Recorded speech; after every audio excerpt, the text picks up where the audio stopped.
बिस्मिल्लाहिर्रहमानिर्रहीम। अस्सलाम वालेकुम स्टूडेंट। आज हम एसिड बेस बैलेंस के बारे में पढ़ेंगे कि ये क्या चीज़ है, एसिड क्या होता है, बेस क्या चीज़ है, एसिडोसिस क्या है, एसिडीमिया क्या है, अल्कलोसिस और अल्कलीमिया, और बॉडी में इनके दरमियान एक फाइन बैलेंस किस तरह मेंटेन होता है। तो acid base balance, the normal pH of the blood is 7.35 to 7.45. Simply acids, you know कि any substance or molecule or ion which can donate a proton or hydrogen ion, that is called as acid, while any molecule or ion or substance which can accept a proton, that is called a base.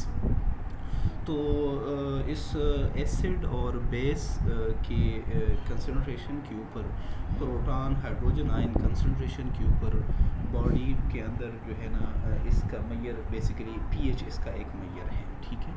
और इसके normal pH जो हमारे blood का है, that varies between 7.35 and 7.45। अब यहाँ पे एक चीज़ है एसिडोसिस। एसिडोसिस क्या चीज़ है? This is simply a process which is the increase in hydrogen ion production inside the body, or increase in the proton production inside the body, and this process finally leads to lowering of the blood pH, and that is called acidemia. तो acidosis क्या है? ये एक process है, और इस process के result में जब हमारे बॉडी का पीएच या ब्लड का पीएच डाउन कर जाता है, तो that condition is called acidaemia.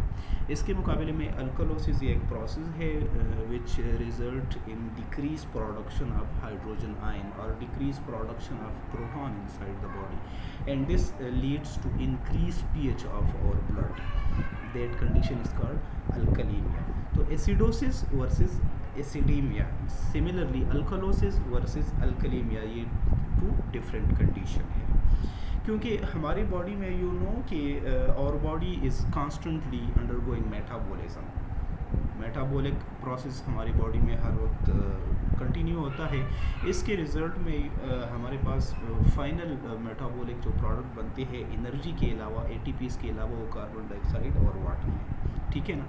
तो ये कार्बन डाइऑक्साइड और वाटर एक एंजाइम है, कार्बोनिक एनहाइड्रेज CA, उसके थ्रू जब ये रिएक्ट कर जाते हैं कार्बोनिक एनहाइड्रेज के प्रेजेंस में, तो कार्बोनिक एसिड बनता है, H2CO3 बनता है, ठीक है।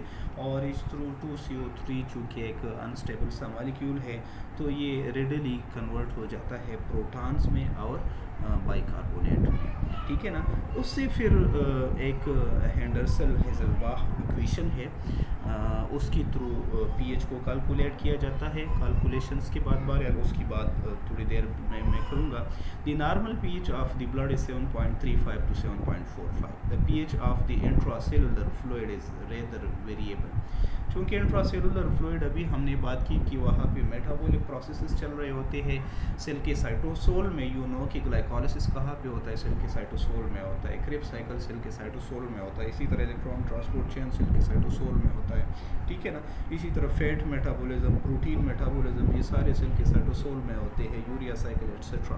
तो इस वजह से सेल का इंट्रासेलुलर जो एनवायरनमेंट है, that is a bit variable with respect to this pH. Thus, for erythrocyte, the pH is 7.2, while for skeletal muscle it may be as low as 6. चूँकि एरिथ्रोसाइट में यू नो कि anaerobic glycolysis के result में क्या lactic acid की production होती है, pyruvic acid की प्रोडक्शन होती है, ठीक है ना। इसी तरह स्केलेटल मसल्स में एनारोबिक मेटाबॉलिज्म के रिजल्ट्स में लैक्टिक एसिड की प्रोडक्शन जब होती है, तो again that is as an acid, तो उस एसिड के रिजल्ट में क्या पीएच ड्रॉप कर जाएगा, एसिडोसिस कॉज करेगा। Maintenance of the blood pH is an important homeostatic mechanism of the body. Changes in blood pH will alter the intracellular pH, in turn influence the metabolism, for example distortion in protein structure, enzyme activity, etc. अब cytosolic pH जब greatly very करेगा, acidosis की तरफ जाएगा या alkalosis की तरफ जाएगा, तो इसके रिज़ल्ट में क्या होगा? मेटाबॉलिज्म इन्फ्लुएंस होगा. For example distortion in protein structure. Protein you know कि they are highly dependent on pH. They are highly dependent on this hydrogen ion concentration. Proteins के बारे में अगर आप लोगों को याद हो तो हमने आइसोइलेक्ट्रिक पीएच पढ़ा था. तो आइसोइलेक्ट्रिक पीएच को अगर हम थोड़ा सा आगे पीछे करते हैं तो प्रोटीन ओवरऑल या तो वो एसिड के तौर पे वर्क करते हैं या बेसिस, तो उसका सारा फंक्शन डिस्टर्ब हो जाता है. इसी तरह enzyme, mostly enzyme they are protein in nature, तो उनका आइसोइलेक्ट्रिक पीएच अगर थोड़ा सा भी चेंज होगा तो उसकी एक्टिविटी ओवरऑल क्या होगी, उसमें चेंजेस आएंगे. Production of acid by the body, sources of hydrogen ions in the body. The metabolism of the body is accompanied by an overall production of acids. These includes the volatile acids. दो तरह के acids हमारे body में produce होते हैं during metabolism. Volatile acids जिसमें मैंने अभी बताया कि कार्बनिक एसिड है, और कार्बनिक एसिड किस तरह प्रोड्यूस होगा. कार्बनिक एसिड यहाँ पे आप लोग देख रहे हो ना कि क्या कार्बन डाइऑक्साइड की प्रोडक्शन होती है CO2, ठीक है, और CO2 के साथ आपकी प्रोडक्शन होती है प्लस उसकी वाटर की प्रोडक्शन होती है. तो CO2 और वाटर जब मिल जाता है तो ये क्या बनाता है, इन the presence of carbonic anhydrase enzyme, तो ये क्या बनाएगा, कार्बनिक एसिड बनाएगा. और ये क्या है, ये एक रिवर्सिबल रिएक्शन है. क्या है, रिवर्सिबल रिएक्शन है. H2CO3 बनाएगा. क्या, H2CO3. तो ये एक वोलेटाइल एसिड है, ठीक है ना. मैंने भी पहले बात की कि ये चूँकि थोड़ा सा अनस्टेबल सा होता है, वोलेटाइल सा होता है, तो ये रेडिली इसके बाद इस स्टेट पे ये स्टेबल नहीं होता, बल्कि ये इजीली कन्वर्ट हो जाता है कि इसमें प्रोटॉन्स में एक नेक्स्ट एक रिएक्शन के थ्रू ये प्रोटॉन में कन्वर्ट हो जाता है H+ आयंस, और बाइकार्बोनेट आयन में कन्वर्ट हो जाता है, ठीक है ना. तो ये प्रोसेस मेटाबॉलिज्म के रिजल्ट में, मेटाबॉलिज्म के दौरान इस तरह होता है. This is called volatile acid, most predominant about 20,000 milli equivalent per day, ठीक है ना. हमने इलेक्ट्रोलाइट की कंसंट्रेशन में को मेजर करने के लिए जब फार्मूला देखा था मिली मोल पर लीटर या मिली इक्विवेलेंट पर लीटर, तो उसमें सोडियम हमारे पास था, पोटाशियम हमारे पास था, क्लोराइड हमारे पास था, ठीक है ना. सोडियम का 135 से 140 के दरमियान है, क्लोराइड का 3.5 से 4 मिली इक्विवेलेंट पर लीटर है. इसी तरह अगर हम इन वोलेटाइल एसिड्स की बात करें, पर्टिकुलरली दिस कार्बनिक एसिड की बात करें, तो यहाँ पे इसकी कंसंट्रेशन कितनी है हमारे बॉडी में, ये 20 milli equivalent, 20,000 milli equivalent per litre per day इसकी प्रोडक्शन होती है. जबकि दूसरा टाइप है non volatile acids which constitute about 80 milli equivalent per day, such as lactic acid, sulphuric acid, phosphoric acid. इनके सोर्सेज क्या क्या है हम नेक्स्ट स्लाइड में देख रहे हैं. कार्बनिक acid is form from the metabolic product carbon dioxide. Lactic acid is produced in anaerobic metabolism. Sulfuric acid is generated from proteins, sulfur containing amino acids. Sulphur containing amino acid की जब break down होती है, digestion होती है, digestion के through इसका break down होती है, ब्रेक डाउन के बाद एब्जॉर्प्शन, फाइनल अमीनो एसिड्स आ जाते हैं तो एब्जॉर्प्शन. उसके बाद फिर when they are subjected to metabolism, तो क्या, sulphuric acid. Phosphoric acid is derive from organic phosphate, for example phospholipids. Phospholipids की हम काफ़ी सारे टाइप्स पढ़ चुके हैं, तो इसकी डिग्रेडेशन से फास्फोलिपिड्स, उसकी डिग्रेडेशन से सारी फॉस्फेट्स बनती है, फॉस्फोरिक एसिड्स बनती है. All these acids add up hydrogen ion to the blood. तो these are various sources of protons inside our body. A diet rich in animal proteins results in more acid production by the body that ultimately leads to the excretion of urine, which is profoundly acidic. Urinary pH may be acidic or that may be basic. Routinely ये almost 6 और 7 के दरमियान इसका pH होता है, लेकिन ज़्यादातर cases में ये डिपेंड करता है एक इंडिविजुअल की डाइट पे कि वो डाइट किस नेचर का लेयर होता है. तो pH को भी फिर हम क्लिनिकली को रिलेट करते हैं यूरिनरी pH को बॉडी के डिफरेंट मेटाबॉलिक स्टेट से. रिलेवेंट चैप्टर में हम देखेंगे. This figure indicates various different sources of protons inside our body. For example aerobic respiration of glucose.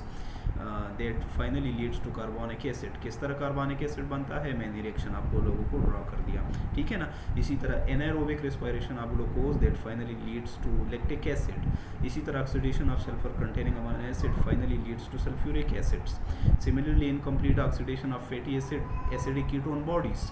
Ketone bodies जितनी भी है, they are acidic in nature and they finally contribute to H ion production inside the cytosol of the cell. Hydrolysis of phosphoproteins and nucleic acids finally they leads to phosphoric acid. तो ये सारे जितनी भी acids है, चाहे carbonic acid हो, lactic acid हो, sulphuric acid हो, ये इसमें से कार्बोनिक एसिड वोलेटाइल एसिड्स है, बाकी एसिड्स नॉन वोलेटाइल है। तो ये सारे they contribute to hydrogen ion production inside the body. And जब more and more hydrogen ion की प्रोडक्शन हो तो प्रोसेस कौन सा होगा, एसिडोसिस वाला प्रोसेस होगा। और एसिडोसिस का प्रोसेस मैंने बता दिया कि it causes increase production of protons inside the body which results in decrease in the body pH and that condition is called acidemia, ठीक है ना। तो regulation of the body pH। अब देखें ना कि हमारे बॉडी में क्या केमिकल्स है, ठीक है ना। Chemicals in the form of enzymes, in the form of proteins, ठीक है।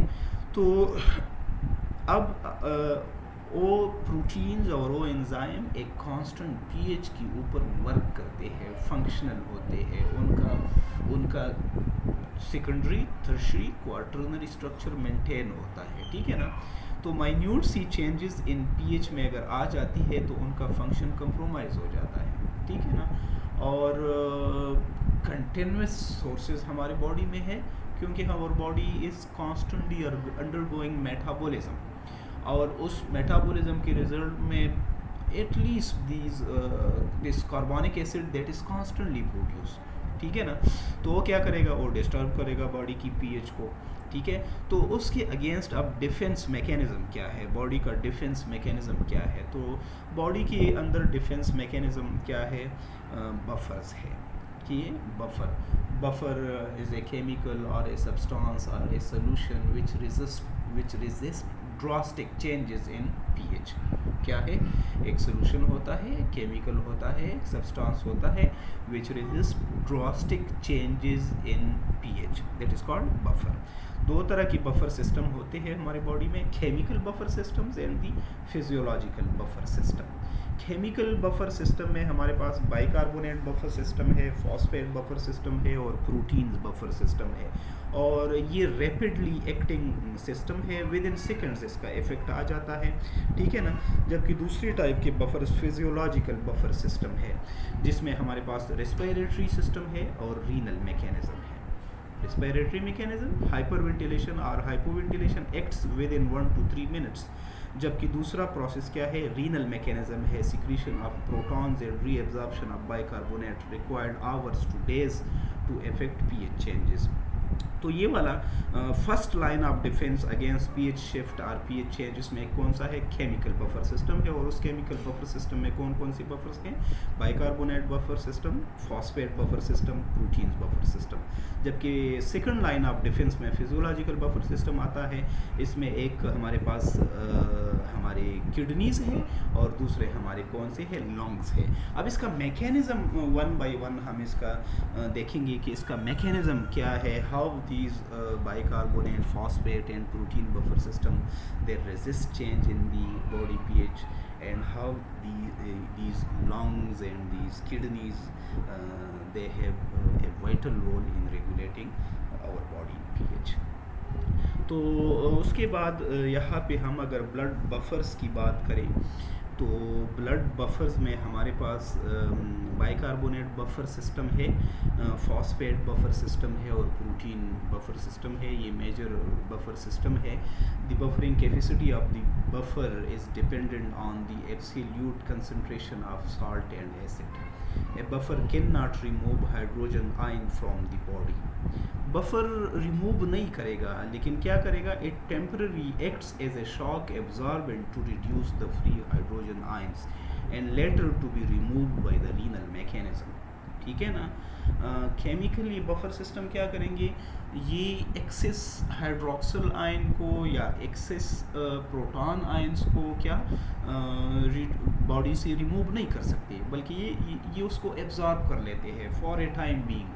ठीक है ना, एज अ शॉक एब्जॉर्बेंट के तौर पे ये वर्क करते हैं टाइम बीइंग के लिए। उसको किसी रिलेटिवली वीकर एसिड्स या रिलेटिवली वीकर बेसिस में कन्वर्ट कर देते हैं। ठीक है ना, इन एक्सेस प्रोटॉन्स को या एक्सेस हाइड्रोक्सिल आयंस को, और बाद में फिर हमारी किडनीज होते हैं या फिर हमारे लंग्स होते हैं जो कि उन प्रोटॉन्स को हमारी बॉडी से एलिमिनेट करते हैं। किस तरह करते हैं उसकी डिटेल से मैं बात करूँगा। तो ब्लड बफर सिस्टम कंटेन्स, हमारे पास blood contains 3 major buffer system, bicarbonate buffer, phosphate buffer and then protein buffer system. यहाँ पे बाइकार्बोनेट बफर सिस्टम की अगर हम बात करें तो ये क्या है, एक मेजर बफर सिस्टम है हमारी बॉडी में, और ये पेयर बनता है sodium bicarbonate and carbonic acid का। This is the predominant buffer system of the extracellular fluid, particularly in the plasma. दो कंपार्टमेंट से हमारे बॉडी की ECF और ICF। तो एक्स्ट्रा सेलुलर फ्लूइड में आप लोगों ने देखा था कि क्या आता है, प्लाज्मा आता है और इंटरस्टिशियल फ्लूइड आता है। ठीक है, तो उस कंपार्टमेंट का मेजर बफर सिस्टम क्या है, बाइकार्बोनेट बफर सिस्टम है। Carbonic acid dissociates into hydrogen and bicarbonate ion. अब रिएक्शन जिस तरह आप लोगों ने देख लिया कि कार्बन डाइऑक्साइड और वाटर की कम्बिनेशन से in the presence of carbonic anhydrase क्या कार्बोनिक एसिड बनता है, 2CO3 बनता है। लेकिन ये चूँकि रिलेटिवली अनस्टेबल होता है तो वो रेडिली कन्वर्ट हो जाता है प्रोटॉन्स में, proton hydrogen ion into bicarbonate ion. यहाँ पे एक चीज़ अगर मैं थोड़ा सा आप लोगों को बता दूं कि कुछ कैलकुलेशन है, हेंडरसन-हेज़लबाच एक इक्वेशन है, या हेंडरसन-हेज़लबाच एक इक्वेशन है। बहुत सारी लंबी चौड़ी कैलकुलेशन है। उस कैलकुलेशन के बाद हमें फाइनली एक इक्वेशन मिलता है, और वो इक्वेशन ये है कि pH इज़ इक्वल टू, उसको अगर मैं यहाँ ड्रॉ करने की कोशिश करूँ तो उसमें हम लिखते हैं कि P body pH that is equal to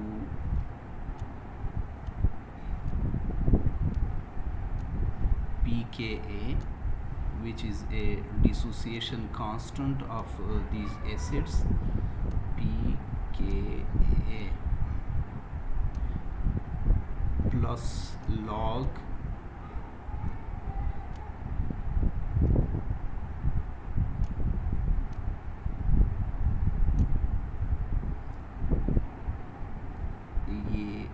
bracket bicarbonate HCO3 bicarbonate ion HCO3 minus and then divided by PCO2।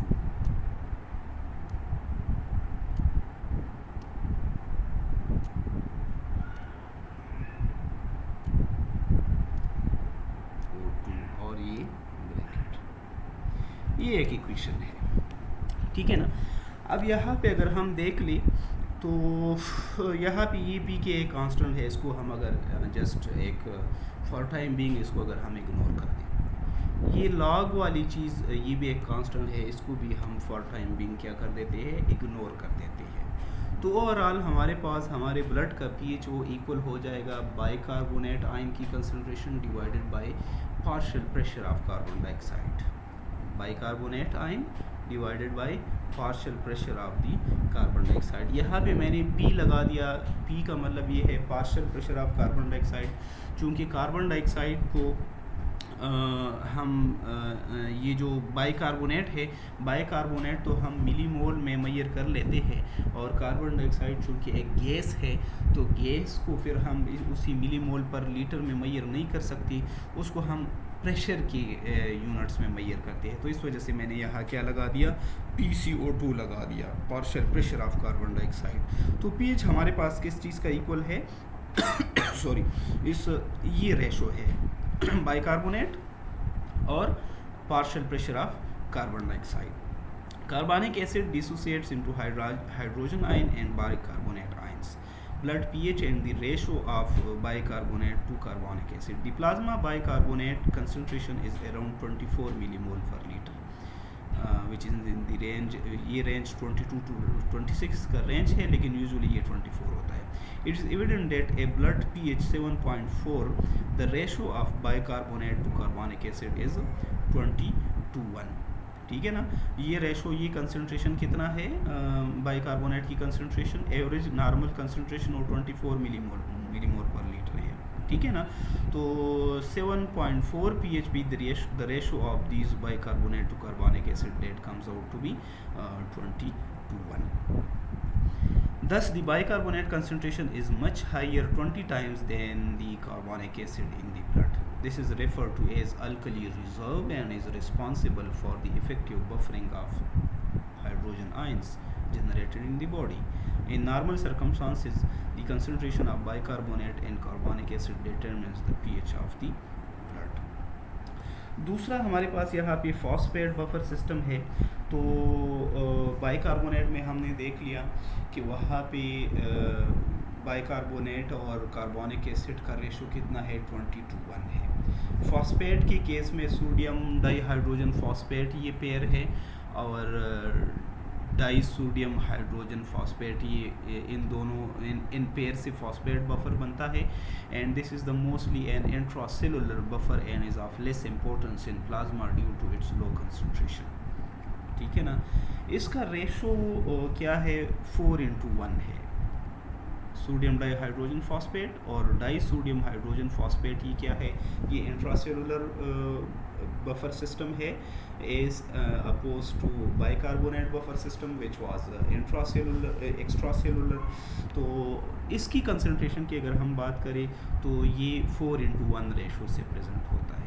तो इसकी कंसंट्रेशन काफ़ी लो है। It is estimated that the ratio of the base to acid for phosphate buffer is 4 compare to 20 for bicarbonate. वहाँ पे 20 to 1 था, यहाँ पे 4 to 1 ratio है। ठीक है ना, इस फॉस्फेट के अलावा हमारे आरबीसी में एक अनदर ग्लाइकोलिसिस में आप लोगों ने पढ़ा भी है, हम बाद में पढ़ेंगे भी, कि एक 2,3-BPG मॉलिक्यूल होता है, 2,3-बिसफॉस्फोग्लिसरेट प्रेजेंट होता है आरबीसीज में, and they form about 16% of the non carbonate buffer of the RBCs. 16% of the non carbonate buffer, मतलब 16% ऑफ द फॉस्फेट बफर्स। ठीक है ना, कौन बनाता है, ये 2,3-BPG होता है, और उस 2,3-BPG का के अपने कॉन्टेक्स्ट में उसका अपना एक इम्पोर्टेंस है, उसकी अपने कुछ इम्पोर्टेंट फंक्शन है। बहरहाल 16% वो कंस्टिट्यूट करता है। प्रोटीन बफर सिस्टम है, सॉरी। तो the plasma proteins and haemoglobin together constitute the protein buffer system of the blood. ये तीसरा कंपोनेंट है केमिकल बफर सिस्टम का। प्लाज्मा प्रोटीन्स का आप लोगों ने नाम सुना होगा ना, अल्ब्यूमिन है, ग्लोबुलिन्स है, ठीक है ना। तो उन प्लाज्मा प्रोटीन्स में पार्टिकुलरली अल्ब्यूमिन जो है ये सबसे बड़ा मेजर रोल प्ले करता है। और यू नो कि प्रोटीन्स इंडिविजुअली अगर हम उसकी बात करें तो they are composed of amino acids, और अमाइनो एसिड्स में आप लोगों ने देखा था कि एक तरफ अमाइनो ग्रुप होता है NH2 और दूसरी तरफ कार्बोक्सिलिक एसिड ग्रुप होता है COOH। तो सोल्यूशन में हम लोगों ने ये बात देखी है कि सोल्यूशन में ये अमाइनो एसिड्स यूजुअली ये किसमें ज्विटर आयनिक फॉर्म में पाए जाते हैं, मतलब कि वो proton carboxylic acid proton lose करता है तो कार्बोक्सिलेट आयन बनता है, और वो आके that is accepted by the amino group, तो NH3 बन जाता है, ज्विटर आयन के फॉर्म में पाया जाता है। ठीक है ना। तो इन एसिड्स, अब एसिडिक सोल्यूशन में ये इंडिविजुअल इन अमाइन प्लाज्मा प्रोटीन्स के अमाइनो एसिड्स ग्रुप क्या करेंगे, एसिडिक सोल्यूशन में क्या करेंगे, amino group will take up the excess protons, अगर तो मतलब प्रोटॉन की प्रोडक्शन बॉडी में किसी भी वजह से ज़्यादा हो जाता है, मेटाबॉलिक प्रोसेसेस के रिजल्ट में ज़्यादा हो जाता है, डिजीज स्टेट की प्रोसेस के रिजल्ट में ज़्यादा हो जाता है, तो इन प्रोटीन्स में ये जो अमाइनो एसिड्स की अमाइनो ग्रुप है they will take up the excess protons forming NH3 groups, ठीक है ना। तो इसी तरह एक न्यूट्रलाइजेशन की तरफ लेके जाएंगी। इसी तरह बेसिक सोल्यूशन में क्या करेंगी, carboxylic acid group of the amino acid they will give up protons forming hydroxyl groups. तो इसी तरह ये एक बफर के तौर पे एक्ट करेंगे। Each albumin molecule contains about 16 histidine residues. और इन अमाइनो एसिड्स की या प्रोटीन्स की ये जो बफरिंग कैपेसिटी है ये हिस्टिडीन ग्रुप्स की वजह से है, जो कि बेसिकली हिस्टिडीन क्या है, एक बेसिक अमाइनो एसिड है, ठीक है ना। तो अब अगर हम अल्ब्यूमिन को ले लें तो अल्ब्यूमिन में each single molecule of albumin में ऑलमोस्ट 16 हिस्टिडीन रेसिड्यूज होते हैं। कितने? 16 हिस्टिडीन रेसिड्यूज। तो अब वो 16 हिस्टिडीन रेसिड्यूज मतलब वो बेसिक अमाइनो एसिड है, सॉरी, ठीक है ना। तो उन बेसिक अमाइनो एसिड में आपको पता है कि डबल अमाइनो ग्रुप होते हैं, ठीक है ना। तो उन डबल अमाइनो ग्रुप के रिजल्ट में बफरिंग कैपेसिटी, जाहिर बात है कि जितना एसिड प्रोड्यूस होगा वो बड़ा इजीली उसको क्या करेगा, न्यूट्रलाइज करने की कोशिश करेगा, ठीक है ना। सिमिलरली इन प्रोटीन्स में एक तो प्लाज्मा प्रोटीन्स है, प्लाज्मा प्रोटीन में मेजर जो कंपोनेंट है वो कौन है, अल्ब्यूमिन है, जो कि बफरिंग के तौर पे, बफरिंग मॉलिक्यूल के तौर पे एक्ट करेगा। इसके अलावा HB भी बफर के तौर पे एक्ट करता है। The buffering capacity of the protein is dependent on the pK of the ionisable groups of the amino acids, ठीक है। तो यहाँ पे the imidazole group of histidine having pK of 6.7 is the most effective contributor of the protein buffer system. Histidine में एक तो ये imidazole group होता है, दूसरा हिस्टिडीन क्या है, हिस्टिडीन एक बेसिक अमाइनो एसिड है, तो इसकी वजह से क्या है, और उसकी pK वैल्यू 6.7 है, तो ये एक मोस्ट इफेक्टिव प्रोटीन बफर्स में ये चीज़ आ जाती है। और फिर अल्ब्यूमिन क्यों सबसे ज़्यादा मोस्ट इफेक्टिव बफर है या ज़्यादा कंट्रीब्यूट करता है कि अल्ब्यूमिन में almost 16 each one molecule one albumin में क्या होता है, 16 हिस्टिडीन ग्रुप्स होते हैं। तो इसका मतलब ये histidine imidazole group, 16 histidine amino acid का मतलब है 16 इमिडाजोल ग्रुप, ठीक है ना। तो उसकी वजह से एक इफेक्टिव बफर के तौर पे ये The plasma proteins account for about 2% of the total buffering capacity of the plasma. HB of the RBCs is also an important buffer. It mainly buffers fixed acid besides being involved in the transport of gases, oxygen and carbon dioxide. HB ये एक major intracellular buffer के तौर पे act करता है और ये RBCs में प्रेजेंट होता है। Each HB molecule contains about 38 molecule of histidine as compare to albumin. वहाँ पे कितने होते हैं, 16 हिस्टिडीन मॉलिक्यूल होते हैं, यहाँ पे कितने होते हैं, 38 हिस्टिडीन मॉलिक्यूल होते हैं। तो इस वजह से ये अगेन एक बड़ा इफेक्टिव बफरिंग मॉलिक्यूल है।